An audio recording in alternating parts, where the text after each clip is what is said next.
guest. Tonight we have a Nashville songwriter with cuts by a range of major artists and multiple gold records. He co-wrote Clay Walker's top 5 hits, She Won't Be Lonely Long, one of my favorites, and Luke Bryan's Countryman, a top 10 from Luke Bryan's debut album. His songs have been recorded by Craig Morgan, Joe Diffie, and many others. You'll hear his work what artists value most in a writer: clean, singable hooks, stone cold country instincts, and lyrics that feel like real life. That last part's my favorite, the lyrics that feel like real life. Please welcome to the show, Mr. Galen Griffin. Yeah. What's up, Bubba? Hey, brother. Audience applause. What's up, dude? Good to see you, man. How are you, brother? I'm doing great, man.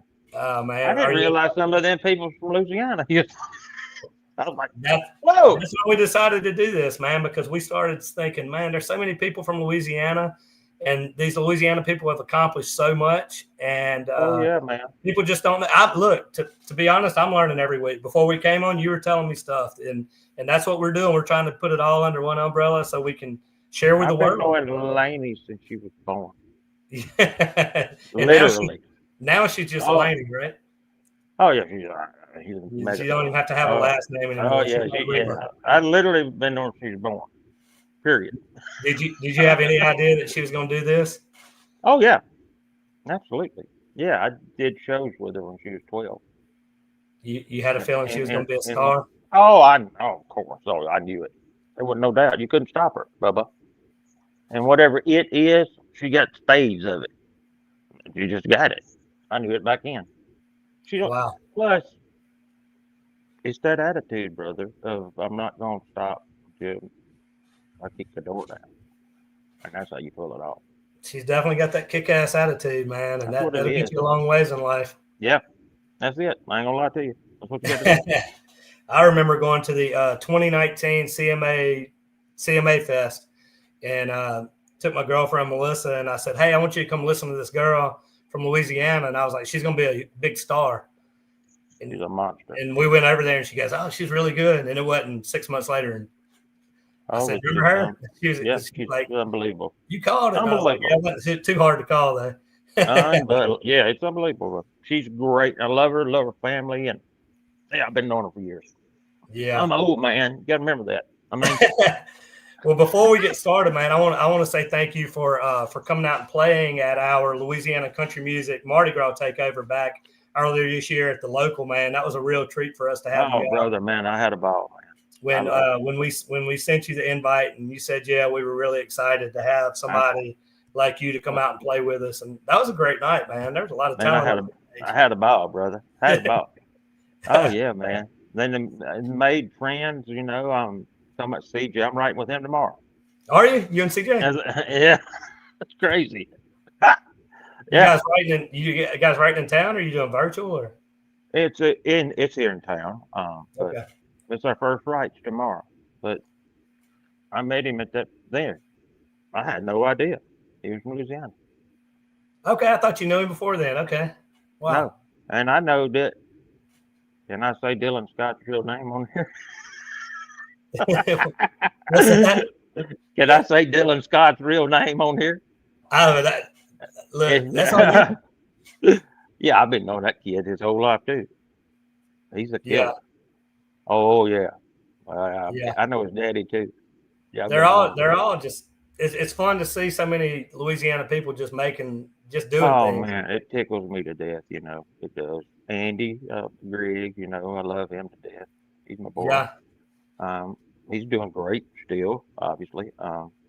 What a voice. Man, oh, good Lord, he's a singing dude. But there's some serious people, man, now that can't do together. Yeah. Well, let's start with heroes.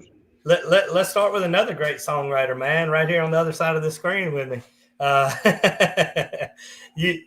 Before we came on, I said you're from Winnsboro, right? And I'm gonna use that forever. A suburb. So tell us about where you actually grew up. Liddyville, baby. Liddyville, Louisiana. Population about 200. graduating class was 14. Come on. Is that And is that because there wasn't that many people, or people were just not educated enough to graduate? both. No, I'm no, it giving was you. just I don't want to hate it men wasn't for no moving. I'm just there playing. wasn't no people, brother. It was crazy. I tell you what. I tell you a crazy memory was. Um, I think I was in seventh grade, something like that, and I went in the library, and next thing I know, a damn one of them. You remember them eraser things? Erasers, Yeah. it come flying. It hit me right upside the head, and I'm like, damn, that's like assault, ain't it, or something like that.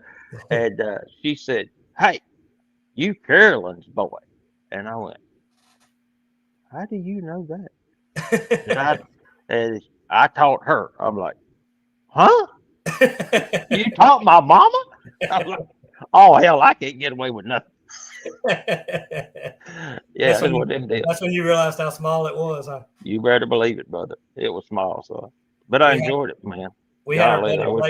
Blake. I'm sorry. We had our buddy Blake Griffin on a few weeks ago, and he's from Grand Cane up by Shreveport, Oh and yeah, yeah. it's about 240 people in his town. And we were talking about he had been married for so long, and he said, "I guess she likes me. She hadn't left yet." And I said, "Well, she doesn't have a whole lot of options. It's only Yeah, 240 people." you ain't lying. But, well, Oh man. Winnsboro ain't no metropolis now. Let me tell you, it's about 2,400 people, I think now. Well, I grew up in Vidalia, so it's I'm not in the biggest town ever either. See, yeah, but you got next to royalty, baby. You close to Faraday. Dude, Jerry Faraday Lee. Jerry Faraday Lee. had some stars, man. So let's check this out. You want to know something really crazy? My mama graduated, or not? No, I'm sorry, she didn't graduate with it, but she went to high school with them, all of them, and she watched Jerry Lee play in the gym when she was growing up.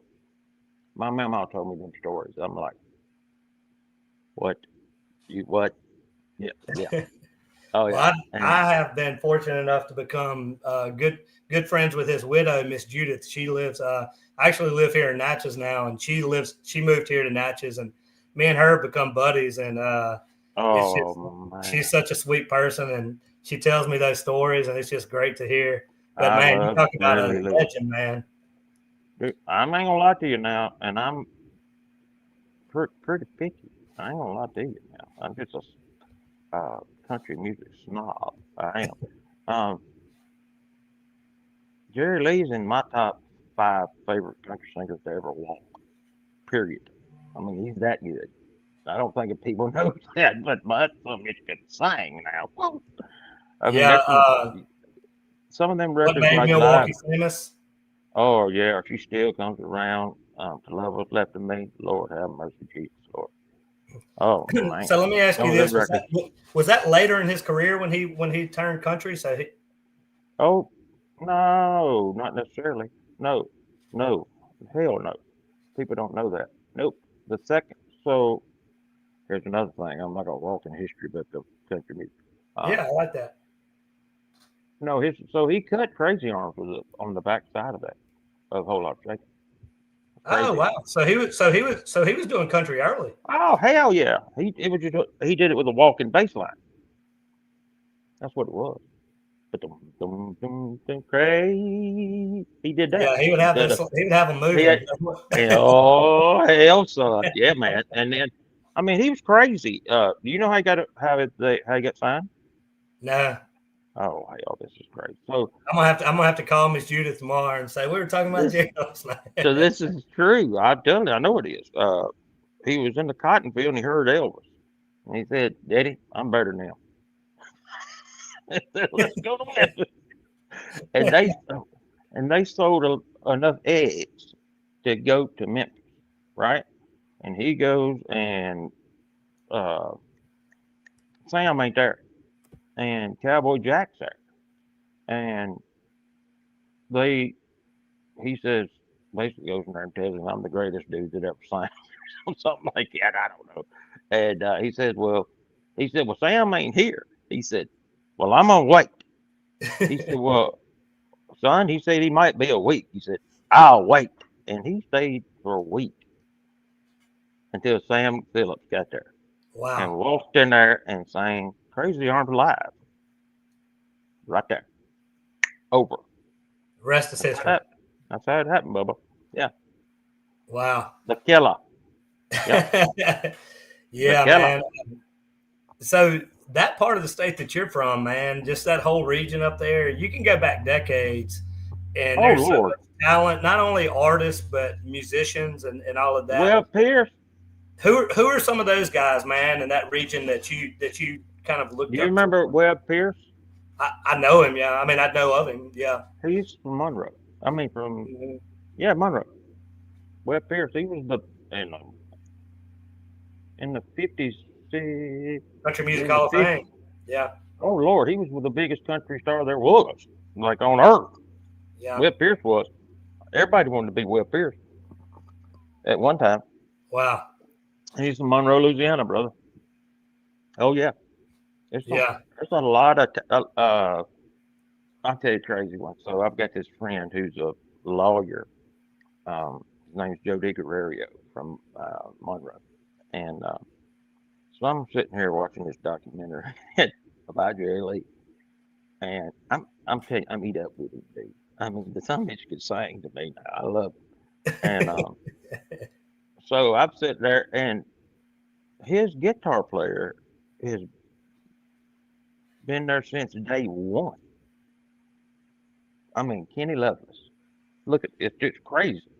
So I got to watch this documentary about him, and he says that he met uh, Jerry Lee in the Rendezvous in Monroe, and I'm like, where in the hell was the Rendezvous? Like, cause I don't remember that. It wasn't there when I was growing up, right? So I called the lawyer and I said, where was that? And um, he said it so off the cuff. He said, you know that glass place right there when you turn? I said, yes, sir. He said, that was the Rendezvous. I was like, that was a bar? He said, yeah, back in the day it was. I'm like, really? But that's where, so uh, Linda Gale was singing, not Linda Gale Lewis. It was Linda Gale, and yeah. Kenny Kenny was playing for her, and and he had heard about her being so good looking or whatever, so Jerry Lee wanted to go see, and that's how they met. And he's been was his guitar player for ever, the whole time, day one Wow. till he died. That's crazy. That I love hearing stories about those older days, man. With like those The guys, best, it was a different world. the best story the best Jerry Lee story of all time to me is the Elvis story. Do you know that one about the gun? I know. Yeah, you could share it because a lot of it, So the truth is, and what really happened is, so think about this. Oh boy, this was a different time. So Lord have you. So his manager presented him with this gun in the daytime, right? And Jerry Lee, I've seen the on doc. I've seen, trust me, I've seen where Jerry said, "Well, hell, I asked him what to do with it." And I got tickled. And so they just put it on the dash, and that was considered open carry or something like that. Don't make yeah, sense to me, but yeah, that's what it was. So he's at this bar in Memphis, and Elvis has done got lonely, and he calls down there to that bar and tells Jerry that he's lonely, and Jerry's like, "Well, hell, I'm coming to see you, killer." And and true story, the Elvis's night guy that was working the gate at Graceland, he was sick or something, and there was a different guy there. And Jerry Lee could pull it up there, and drunk enough his thing, runs up through the gate of Graceland, and he's got that gun up there. That guy says, "Mr. Lewis, well, what are you planning on doing with that gun?" He said, "Well, son, do you think I'm here to kill Elvis Presley?" He said, "Is that what you said?" He said, "Hell yeah, that's what I said." And next thing you know, he's in prison. Oh oh my yeah, goodness. Yeah, it's crazy just as a playing band, around. man. Oh yeah, Yeah. just a man. I love him. Sorry, we don't went off Jerry Lee land to me now. Sorry. So yeah, Man, I'm from Lydenville, Winnsboro. Yep. there's another man up there that I have a lot of respect for that did a lot in country music too, and that's Mr. Gene King. Oh man, I know have he you ever? played a role in your No, upbringing. no, not at all. So cool story. Um, he was literally like my daddy. No, you know that.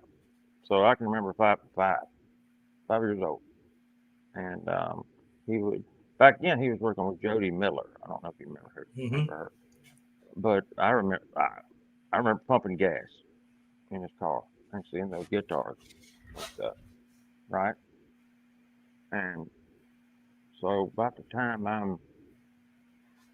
I can tell you the day I knew I was going to be a musician. I knew I remember it like it was yesterday. I was 13. I was in Nashville.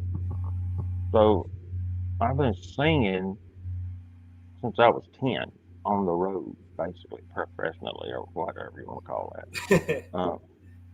Started singing in church, and it was five girls, five boys. We'd go tour, stuff like that. And say we come to your church, um, you'd put up two of the guys, and so there wasn't no overhead, right?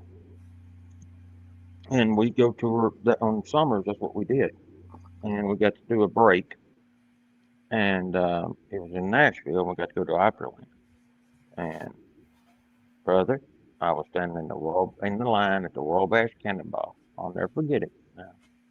Changed my life forever. I'm telling you.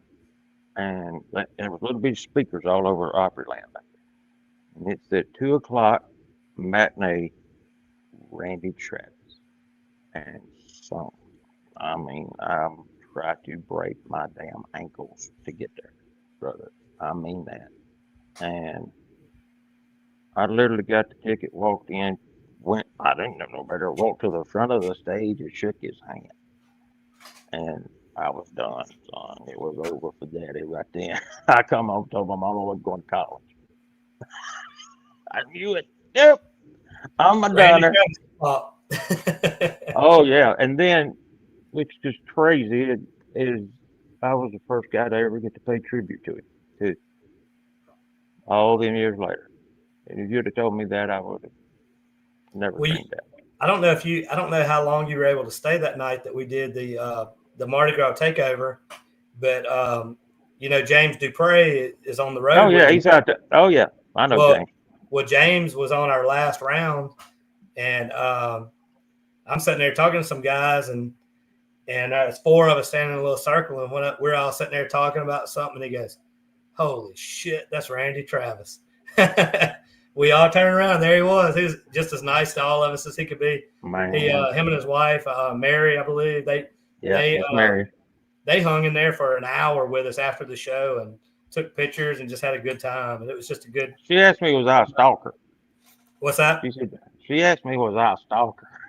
I was like, no. I said, no, I'm not. I said, but I do know every Randy Travis song that was ever written. And she said, are you serious? I said, oh, yeah. I promise you. I said, I can do every record front to cover. Just say go with just a guitar. And she was like, I've never heard nobody sound like him like that. I was like, that's me. Yep. She couldn't believe it. Why? Because I mean, I could really sound like him if I want to. You know what I mean? Because I just how I grew up singing. That's in my head. I can hear Randy Travis, right? And I can hear them licks. I know them backwards. I can do it exactly like the record. I can hear it in my head. I just got it. And I Yeah. don't know how that makes sense, but I just memorized it. It's just, yeah, like a diffie. I know every nuance lick. I just know it backwards. It's crazy. I hear it in my head. It's all Well, in my head. I was reading that you were a finalist in a high school state singing competition, and I read that you Yeah, told your mom, "This is what I want to do for the rest of my life." no doubt. Is that what made you say to heck with it? Besides, I know the Randy Travis thing, but is that Uh, that Oh contest? man, Was that like, let's do it? Kind of, did that that kind of validate you? no, it was that and Gene King. So there was a and there was a so there was a contest in Monroe too. Um, that singing contest that you're referring to, I did in high school, right? Um, but um, so I played 2 years before I moved to town. I played with Gene full time, and but before that, so there was this contest over at hold on, Country Classics in West Monroe. That's what James Pastel Band. There's your one. Hell yes, I cheated, and I'll do it again. That's the name of his hit. How about that, son? I got a memory. Uh, James Pastel. That song was huge, son. Back Yeah. yeah, from Monroe. Yep, Monroe, Louisiana. And so I'd go over there, and I would always come in second, but I'd get advanced to the next round. And I'm like, hmm. Then I end up winning the whole damn thing, whatever. And but I got to go in the studio, right? That was the prize. And years, couple years goes by, and I finally asked King. I said, "Why didn't I win?" He's like, "Oh, because I knew you keep coming back." I'm like, "Really? What?" he just flat, he just flat told me, he said, "Oh, I knew you'd come back. You're the idiot." So, I mean, dude, it was so. Gene is like, I mean, literally my daddy. He gave me my first guitar. Um, I mean, he taught me everything I can possibly know about music. And his son Jason was, um, who was dear to me. Um, we were one day different of our birthday, and he passed away. But um, he wanted to be a baseball player, right? I did, and I love baseball too. And when I was in high school, I made off. Gene was my baseball coach, but I didn't care about baseball. When I'm around Gene, I'm like, "Hey, come here. I got to talk about whatever, you know." And he just saw that I was eat up with it, right? So he had the most extensive record collection of any human I'd ever seen, too, by the way. And so that's where it comes from for me. So I would go in Wisner, Louisiana, at Gene King's house, and I was sitting there with that Yamaha guitar that he gave me, and there is 3,000 records surrounding me, Mel Tillis, and every Ray Price record known to earth, um, Ben Jones, and that. So that's where I started right there, and I just started. Yeah. I memorized it, I and gotta. You eat mentioned. up with it. I have to tell the audience that what I was telling you before. I think it was the very first time I ever played in Nashville was at the listening room like 4 locations ago. Yeah. It was CJ's first year at Belmont, so I think this is like 2011. I mean, it's like 14, 15 years ago. And my mom came with me. It was me and my singer Charlie, and we played. And um, my mom was just out there by herself, and I come back, and she's at a table with this guy, and they're just chatting it up and laughing. And it was Galen. I'm like, what the hell? My mom was just meeting strangers over here. Well, they started talking about Wisner, Louisiana, and my mom's like, he's Oh from yeah. Wisner. And I was like, we just came all the way to Nashville, and you met somebody from Wisner, Louisiana. I'm like, how in the Ain't, world? So ain't that she's great? no longer with us, but I know she's up there tonight, looking down, laughing. And her and Mr. Amen to King that, brother. graduated together, and they were good friends. And so Unbelievable. her meeting you that night, now me interviewing you and all that's just funny. It's a small world. It is a small world, brother. It is But so when we went to small. Nashville and she met somebody from Wisner, I said, what in the hell are the odds of that happening? You ain't never lying, brother. 'Cause it's small, Bubba. But yeah, ain't that Yeah. crazy? Well, that was nice Full of you to circle, be brother. sweet to her, man. Oh man, She loved it. it was an honor. A couple of the comments we got We got Lance and Christy saying, "Will you break one out tonight?" That's up to you. Sometimes at the end, people will play one. Sometimes they don't want to. It's up to you. Um, I can, sure. okay, and then I've got Donovan Rochelle saying, "Hey y'all, that's my buddy." Karen Del Cambre, I'm probably butchering that. My favorite and most So, Randy. hey, that's I wish it would rain. You know who? her? So, Randy who? my favorite Randy song. I wish it would Oh, rain. She said the I most wish it would underrated. rain. Oh, I know it. Oh, Lord, I wish it. I know that by heart. Rain. Yeah, And we got Dirt Road Troubadour said our Nashville songwriter producer. We love you, Unc G. that's him. I love him. I was just going to say my boys was nominated for some kind of award or something last night. I Yeah. didn't get to see him this weekend, but I So love them boys. they're in the comments watching you and listening. They're my Karen's got some. boys. They're So my boys. so it sounds like whenever you went to Nashville, you went to Nashville to do the artist thing originally. Absolutely. Yeah. Yeah, man. I didn't come here to be no songwriter. That's Well, for sure. tell us about when you first got to Nashville. How did it treat you, and what was your first experiences and all of that? Um, it was great. It was wonderful. Great. Perfect. I don't know what else to say. Just perfect. Like, but hold on. Did you get So some breaks early? the first 5 years I was gone, brother. I was gone. I was on the road for 5 years. Period.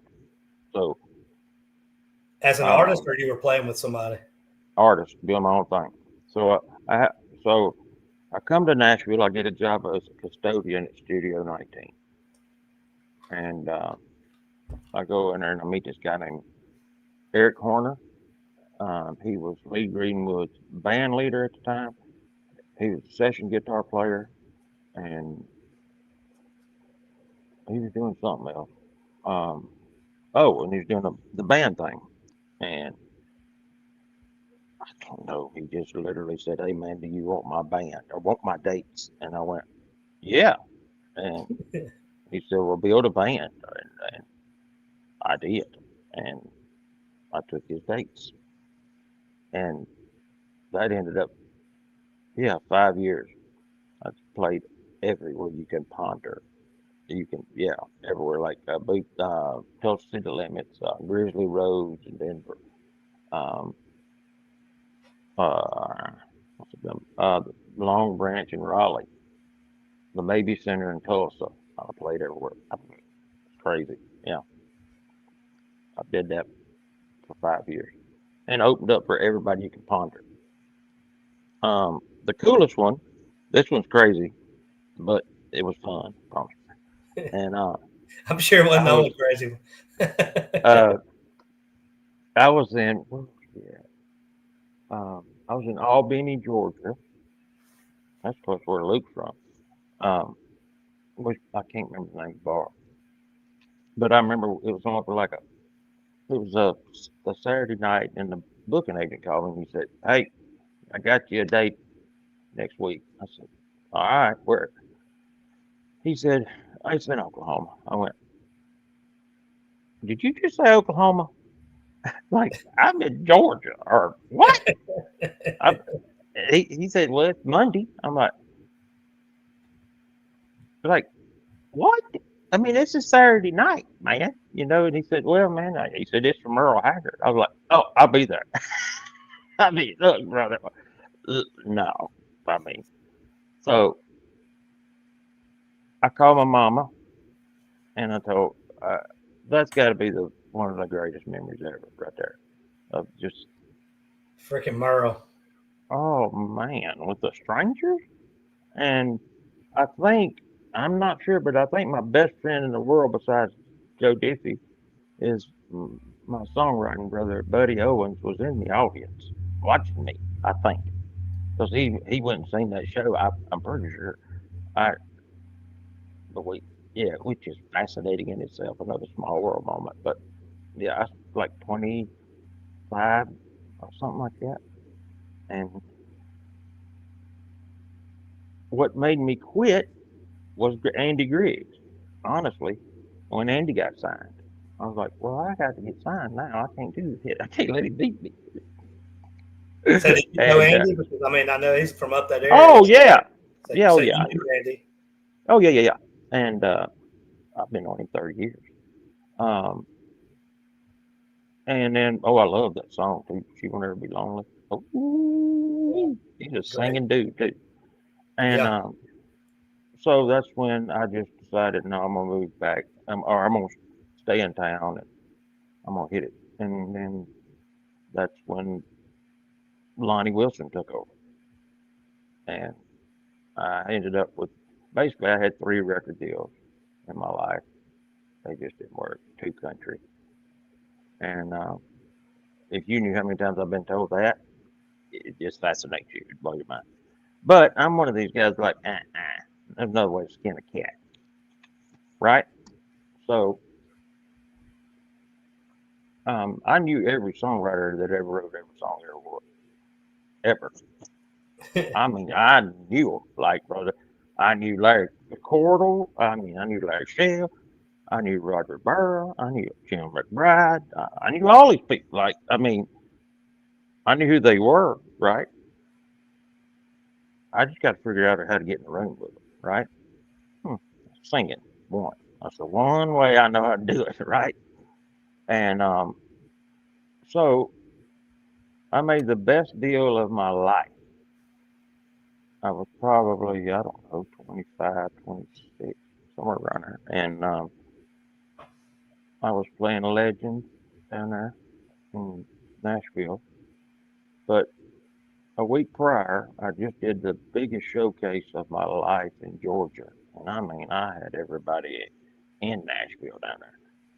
And I remember Mr. Kim Williams, wrote every Garth Brooks song known to earth. Um, it was just everybody.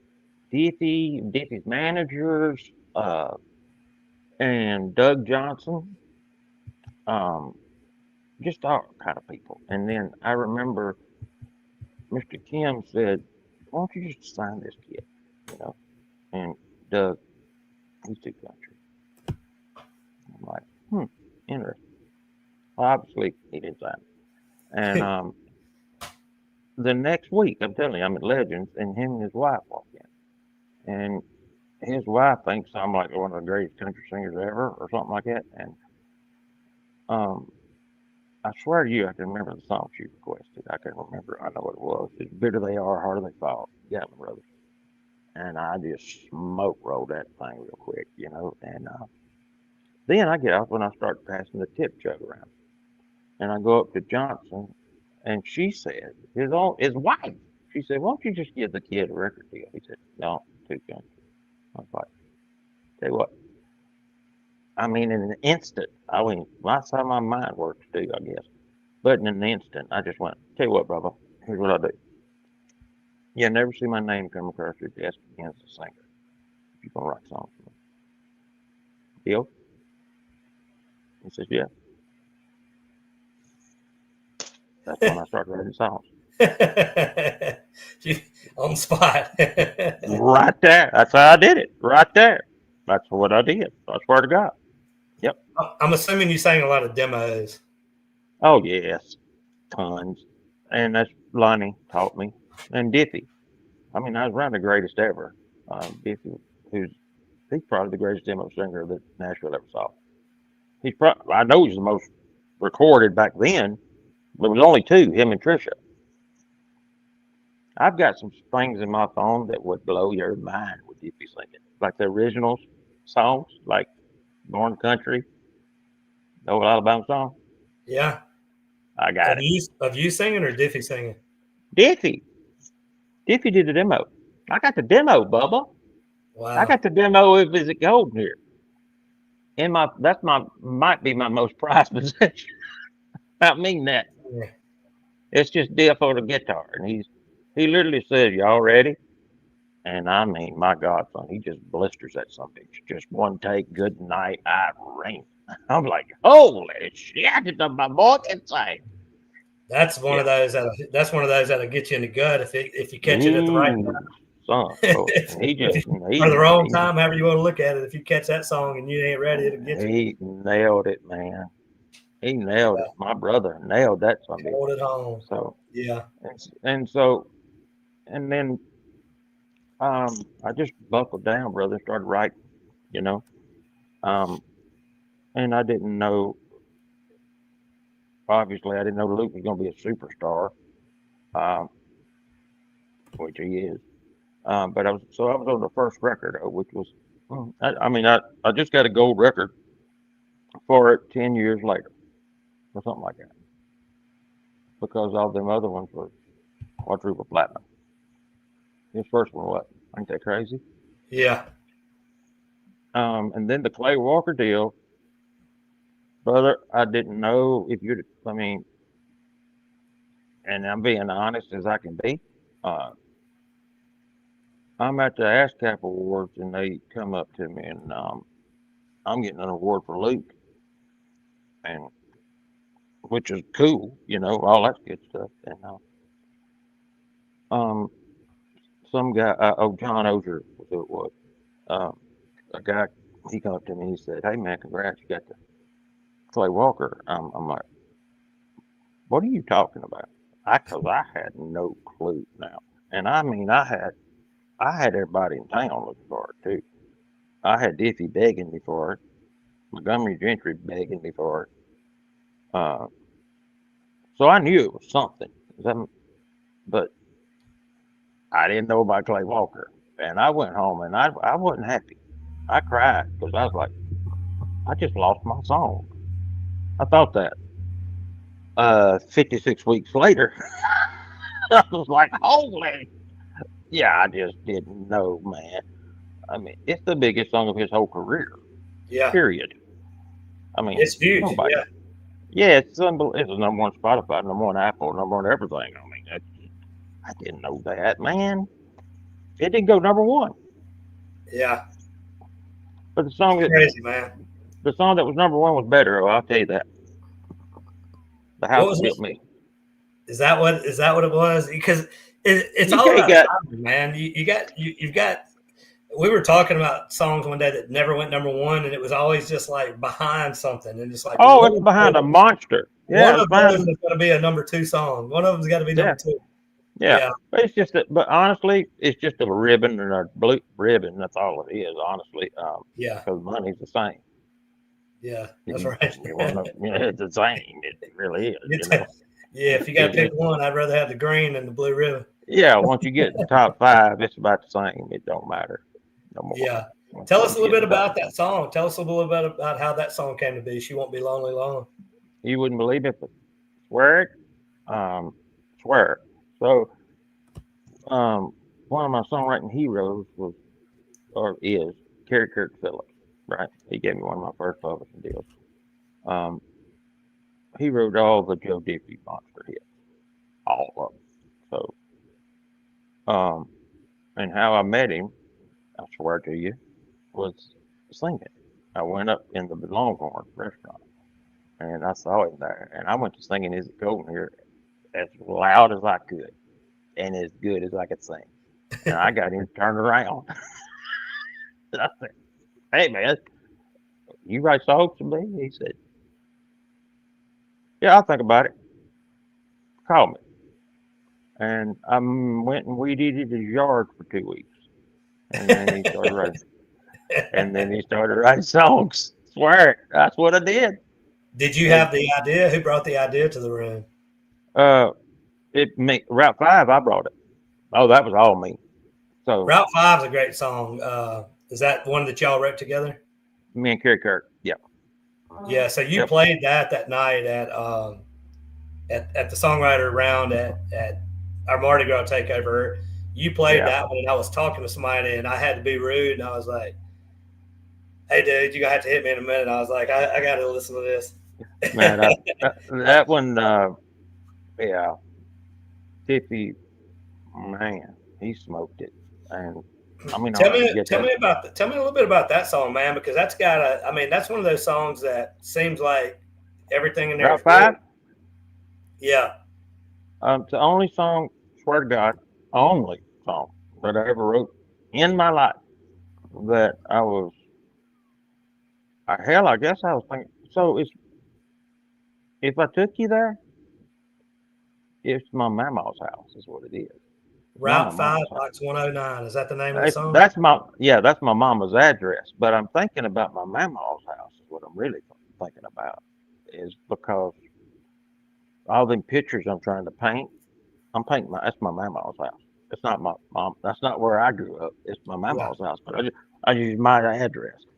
But um, I was thinking about my mama, and then it somehow or another it spun off into my address, and I went, "Is that as good as I think it is?"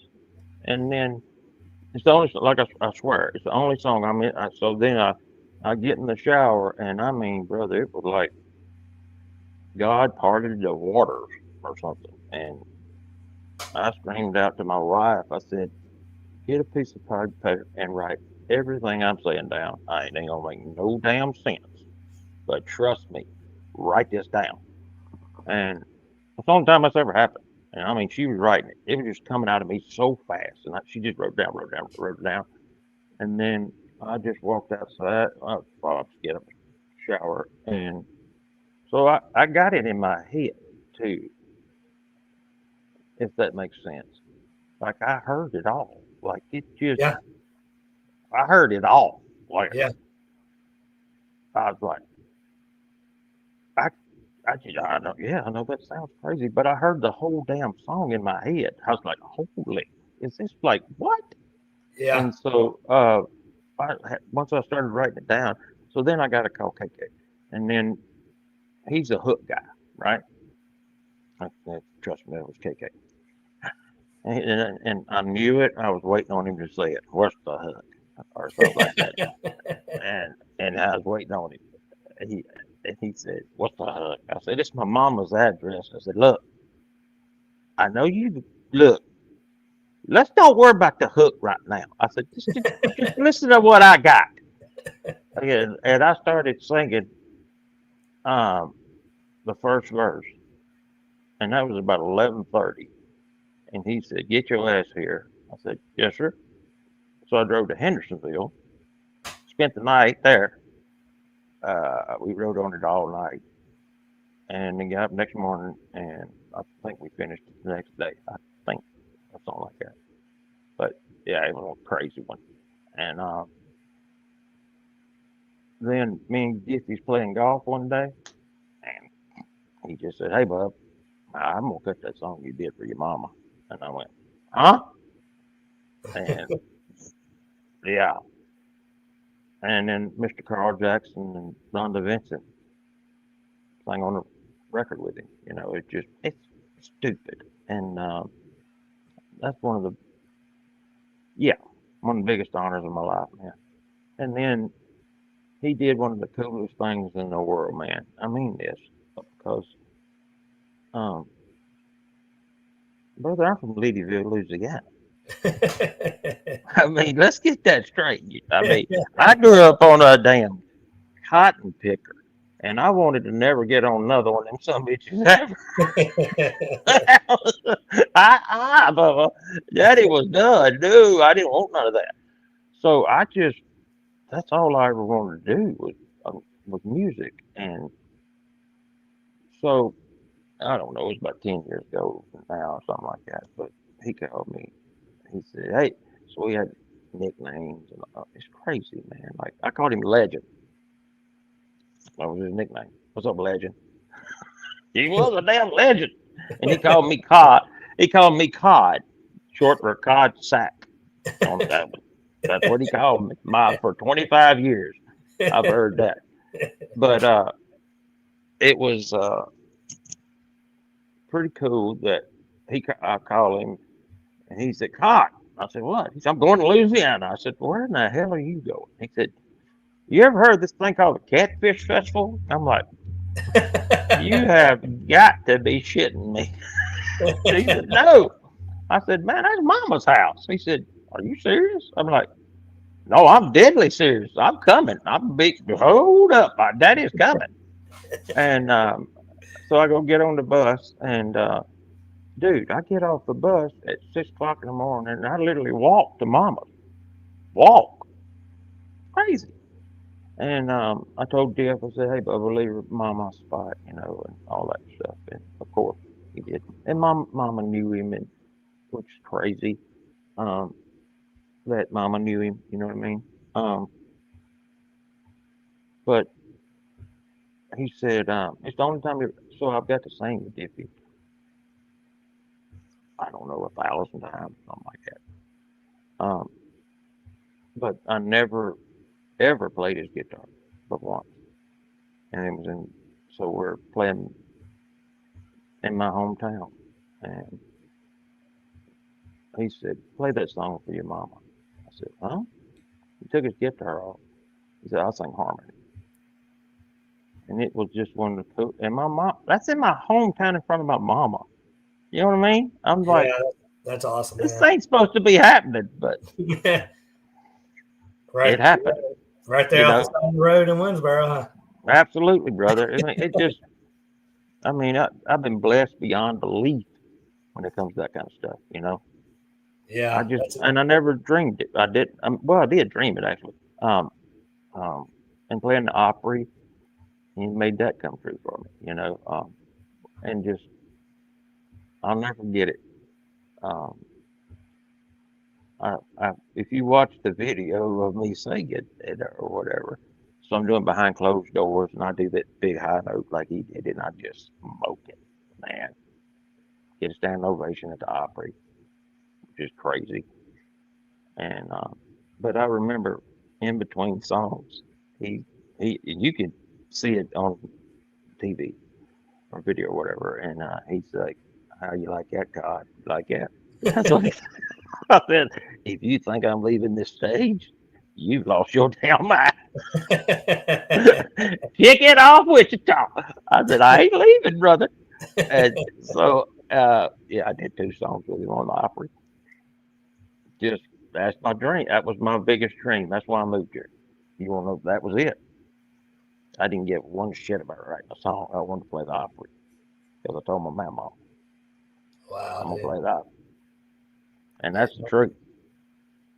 That's awesome, man. I got some good little chill bumps right there, man. That's a great story, man. That's what it's all about. The That's pureness the of the country solid truth, brother. I industry. mean Yeah, it.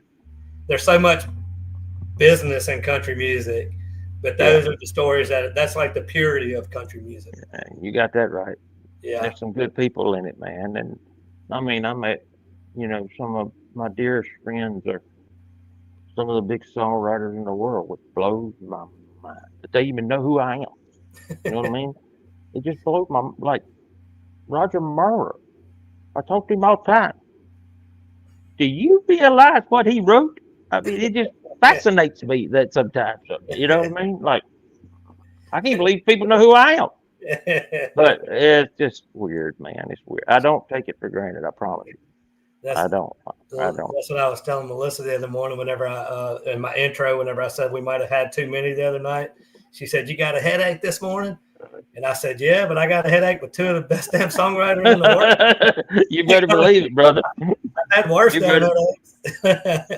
had a good You time. better believe it. Yeah, hell yeah. So You better believe it.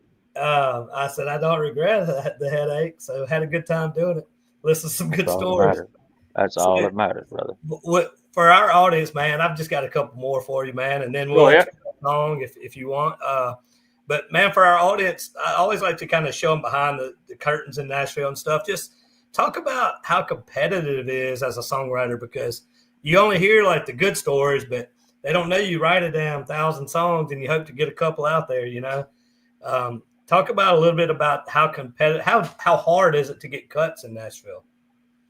Nowadays, it's crazy. I mean, um, well, used to, well, no, you got to know the artist usually. I mean, if you want to know the truth, Yeah, or write it with the artist, I should say, basically. Um, especially now. it, yes, it's camps. It's more camps, right? It wasn't that way when I caught the tail end of it. Um, the tail end of what I say is the good old days. Like, um, What they would you caught the tail end of what I've heard that what they would call like best song wins, like best you song better comes through. believe it. Yeah, Oh, yeah, man. I remember Bob McDill. I mean, I remember Mr. Bob. I've seen him writing. I remember the way he worked. I watched Sonny Throckmorton, Arlen Howard. I met all them guys. Oh yeah, I knew how the Cat Daddies did it. But that's what Music Row was, right? But there's not one building left where I wrote a song. Not one. It's gone. wow. It's just gone, brother. Mm. So, um, the only thing about the only thing about songwriting is just write from your heart, and whatever you want to say it. But just make sure it's good. And then, don't be afraid to take constructive criticism. That's the biggest thing. And you got one, and the other thing, you better swallow your damn pride quick. It's I because mean, you go get the very. criticism. Oh shit, man! I remember the first time I went in and played songs for Gary Kirk, my publisher. Right, I had wrote 10 songs. He didn't make it through 30 seconds of the first verse on any of them, and I'm like, I'm a failure at life. I'm not any good. You know what I mean? I don't know what the hell I'm doing or something. Yeah. So I mean, it's just it can be humbling. It's all kind of yeah. The life don't I don't know. The life of a songwriter is crazy, man. So I've been blessed because I can sing. That I can do that too. But man, I love writing songs too. It is a passion. I mean, once I got into it, I just I just became a junkie. You know what I mean? Do you find yourself trying to write towards certain artists these days, or do you just write a song and you just say the hell with it, whatever happens with it? There you go. No, Because people do well, it both ways. I know people that are like, I'm kind of writing for Luke today. no, Yeah, no, I don't see the point in that yeah. because um, how am I going to say that? Um, no, there's no point in that because you got to write the best song. That's what it is. I mean, you got to. It's hard to hit a mark, brother. That's hard. It's like, I mean, I wrote for one for Luke. Um, we was aiming at it. We had a great title too. You know what I mean? And Luke had the guitar, hooky lick, guitar lick. Um, but you've got to have this a solid title and just nail it. Now, I mean, you've got to. And the other thing is, I know this is crazy, but you got to keep it simple. Just if you want to think the greatest example of that to me, and one of the greatest songs ever, is just think of where were you in the world stopped turning. That's one of the best songs that's ever been put on paper, No and it doubt is about in the that. simplest form you can ponder. You know what I mean? And it's simple. If you listen to the lyrics are very simple, but my God, Mhm. it'll kill you. That's a great song to me. Um, The first person that ever gave me advice in Nashville, and I can't even remember the man that I just met him, and he said, if you want to write in this town, he said, write every day like you're trying to take food off of Alan Jackson's table. you better He said, believe it, brother. he said you got to write better than Alan Jackson because why would he cut your song when he could just cut his own song? And he said Well, Alan Jackson's the best out there doing it. He said He said every song try to write like you're trying to steal food off of Alan Jackson's table. I said, shit, man, I might go home. listen, here's you one. So, uh, Chris Dubois, I don't, you know who Chris Dubois Yeah. is? Mm-hmm. Sega. He's Well, one. used to be Sega. Yeah. He's my brother. I mean, we dear friends now. I'm written a bunch of songs with him, and I remember one day he said, "Hey, come on, get in the car." I said, "Where are we going?" He said, "Daddy wants to talk to you." I'm like, "Huh?" He said, "Daddy wants to talk to you." I'm like, "Okay." So, Mr. Galen, I remember. Oh yeah, Mr. Tim. But he wanted to give me a record deal. He said, "Now, Galen, I want Shenandoah." I was like, "Okay, all right." I said, "Well, Mr. Tim, can I ask you a question?" He said, "Yeah." I said, "Where's the band?" He said, "Oh, you got to go find them." I'm like, "Oh, you want me to go recreate Shenandoah?" Yeah, yeah. I'm like, "No, no, I ain't doing that, man." Yeah. I was like, "No, I don't." I said, "I can't find four people to get along. Are you crazy, man? I can't do that." But he was a good Well, man. his dad Tim, if I'm not mistaken, did he put together Brooks and Dunn? If I'm not mistaken, right? Absolutely, he And did. he found And Alan Jackson. Is that the story too? listen to this Yeah. from the man himself. He told me, I know, and I know Keith Stegall now, another Louisiana boy. Yeah. Uh, he's my brother now. Um, see, that's crazy that Keith Stegall is my brother. See, that's weird. You know what I mean? I mean, he produced my "She Won't Be Lonely" song. Keith did. Wow. Uh, He's a changed my killer, life. man. He's a killer. Um, um, why did I get up on that? Oh, I'm sorry. You were talking about Tim, and I said, did he put together? Oh, Tim, he told me, he said that Alan come in with the first three records in a Piggly Wiggly bag. Come on. The first three records, son, in a Piggly Wiggly bag. I was like, well, I'm not that good. That is country. You can't argue with this country. You got that right, brother. You got that, man. That's crazy.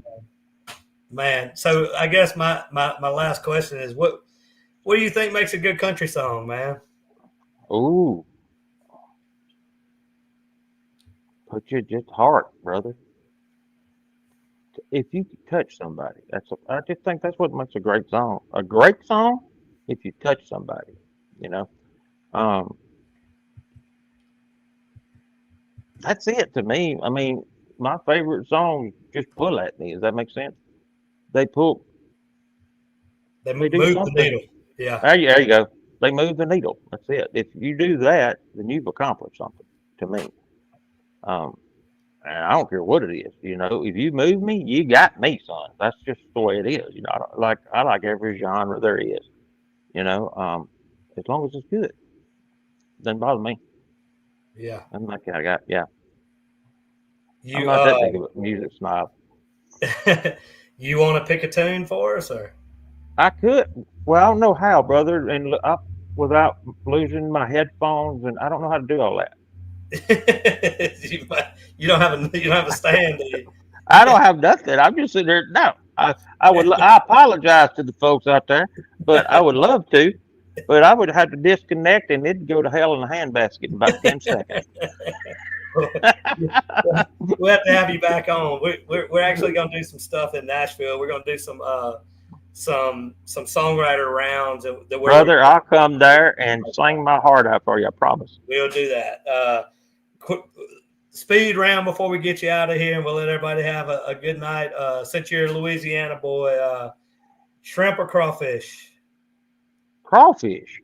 Me too. I'm with you. What are you Gumbo or talking about? jambalaya? Jambalaya. Fried catfish AP, or barbecue? fried catfish. Well, we're all the same right now. What are you talking about? This is like common questions, like easy for me, brother. What? Last question. What's one thing that you miss about Louisiana when you're not there? My mama, every day. She's my mama, Bubba. I still talk to her every day of my life. I'm the biggest mama's boy ever lived. So yeah, I miss Yeah. my mama. And actually, I'm coming home next week. Are I'm you? gonna go and see mama. Yeah, I gotta go to Dallas and write for a little bit but I'm gonna stop in and say hi to Mom. Yeah, you'll be here in my Couple neck of days. woods. You'll be about 45 minutes from me. I'll come visit you, brother. Hey, come on, man. Come on, dude. I'll put you I up. promise I would. Hey, come on, man. I'm right here in You Nashville. got it, man. Thank you for having me. I appreciate this. Yeah, man. We appreciate you. And yeah, dude, I'll see you in Nashville here soon. I think we're coming. We're actually going to do ask CJ tomorrow. We're going to do like a little Louisiana hang sometime in November. I think it's going to be on like a little Monday night here in a couple of weeks. Let's do it. Get a I'm bunch in. of Louisiana folks together, not to play, just to hang. I'm in. That's it. Okay. I'll ask CJ tomorrow. Okay. Cool, man. Well, I appreciate you joining us, man. Everybody's saying, be blessed. Everybody's saying enjoyed the storytelling. Thank you, Galen. Enjoyed it as usual. Donovan Thank says, y'all. see ya. So thank you, Love brother. y'all. I'll see you in a couple of weeks. I appreciate it. You got it, man. All right. All right, guys. Hope you enjoyed the show tonight. Man, it just every week is great on Louisiana Country Music Live. I feel like this is the best job in the world, getting to talk to these guys every Tuesday night, guys and gals. It's always interesting, so much talent, and we're glad to share that with the world, and we're just getting started with this thing. If you enjoy the show, tune in every Tuesday night at 7. Again, make sure to follow, like, share, comment, and help us show the world what Louisiana country music is all about. Thank y'all for tuning in again. God bless all the Louisiana folks out there. Enjoy the rest of your week. We'll see you next Tuesday night right here on Louisiana Country Music Live.